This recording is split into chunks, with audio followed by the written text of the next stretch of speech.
The Rebel Capitalist Show.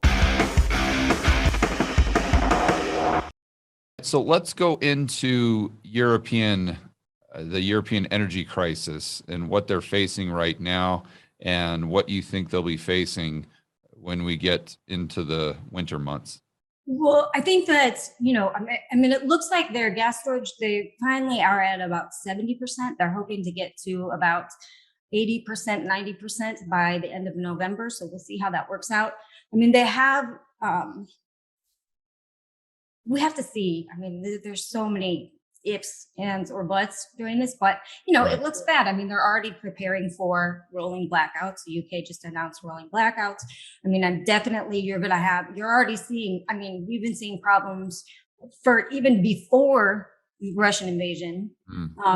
Germany was having problems. Smelters were having, gas prices were still very high there, because they're trying to transition too fast into green energy, and you can't have intermittent power sources as your base load. And so they've been having problems for a couple of years. So we're definitely going to see more problems in that industry. Again, we're already seeing problems in their manufacturing sector, and they have already said that this winter, if we start having, to cut natural gas consumption, that's going to the commercial sector first before retail consumers. So that's definitely something, to watch out for. So I think it's going to be pretty bad. Most people, when you say that they're going to have to cut back on the commercial sector first, they say, oh, well, that's not so bad. So the businesses can't turn up the heat in their offices.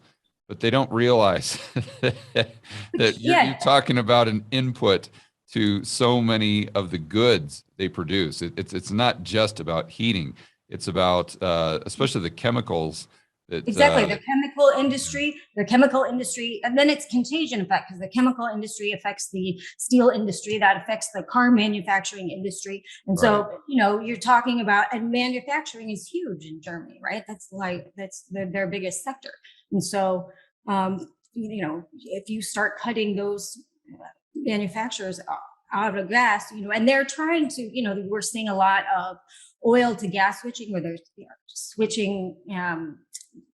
The Yes. way that. Yeah, right. Yeah, I heard that too. They've got diesel to gas switching right now, and oil from gas switching right now, and so they're trying to prepare. And they've, even coal, right? Coal is huge now, which is hilarious, ironic, isn't it? Given that they want to shut down their last 3 nuclear plants, but their coal consumption has gone way up.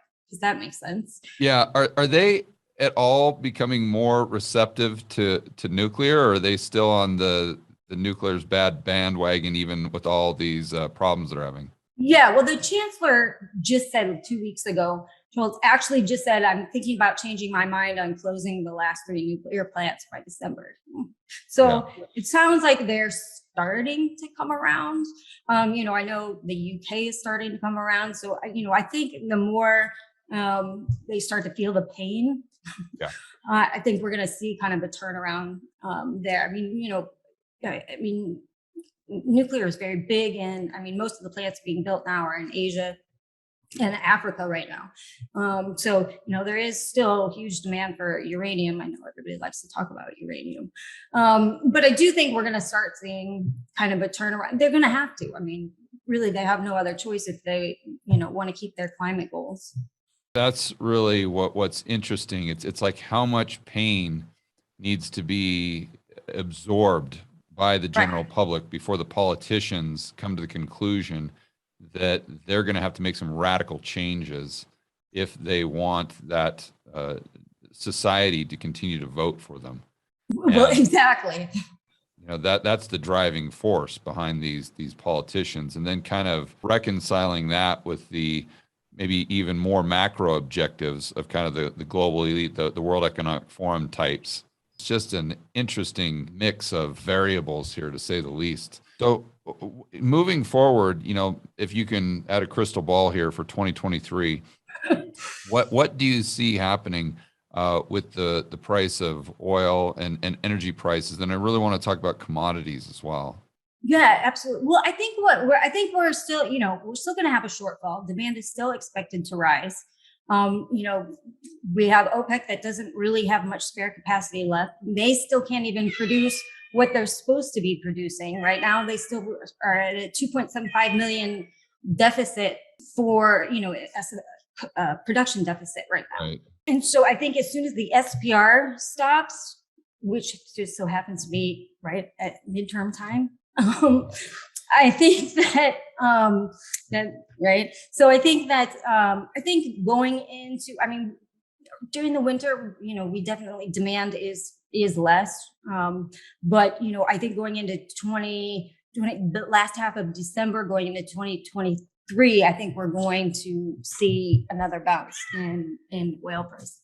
Yeah, Sure. because I think Eric was talking about that as well, where it's just all about you don't have the capacity to bring much more supply online, even if prices go up to 150 or who knows, maybe even higher than that. It's people think that you can just bring more oil online just by kind of flipping on a switch, and it doesn't work that way.